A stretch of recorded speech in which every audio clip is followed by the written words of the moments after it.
আজকে তুই বন্ধুদের নিয়ে একটা লাইন বলতো। বন্ধু বন্ধু মানে গভীর রাতে হঠাৎ টেলিফোন, বন্ধু মানে কথার মাঝে হারিয়ে যাওয়া মন, বন্ধু মানে হাসি ঠাট্টা জয় পরাজয়, বন্ধু মানে অশ্রু ফেলার নীরব আশ্রয়। বন্ধু তুই দেখবি জীবনে তুই সব থেকে বেশি কষ্ট পেলে বন্ধুর বুকেই মাথা রেখে আনন্দের সাথে কাঁদতে পারবি। তখন তোর মনটা অনেক হালকা হবে। যে কথাগুলো তুই তোর পরিবারকে বলতে পারবি না, সেই কথাগুলো বলার আশ্রয় কেন্দ্র তোর বন্ধু।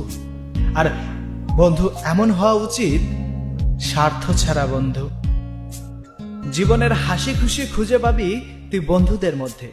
আমি জানি প্রতিটা মানুষেরই একটা বন্ধু থাকে, যে মানুষটার কাছে মন খুলে কথা বলা যায়।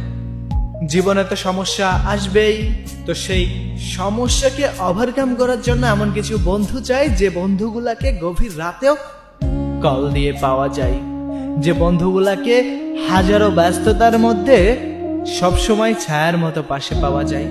পরিস্থিতির কারণে হয়তো অনেক দূরে থাকতে পারে তোমার সেই বন্ধুটি, তবুও দেখবে মনের দিক থেকে এখনো সেই আগের মতোই টান আছে। তাই এই ভিডিওটি সেই বন্ধু যখন দেখবে তোমার কথাটা খুব করে মনে পড়বে। তুমি নিশ্চয়ই এখন কোনো বন্ধুর কথা ভাবছো, তাই না? কমেন্ট বক্সে তোমার বন্ধুটির নামটা লিখে যাও, আমি তোমার বন্ধুর নামটা দেখতে চাই।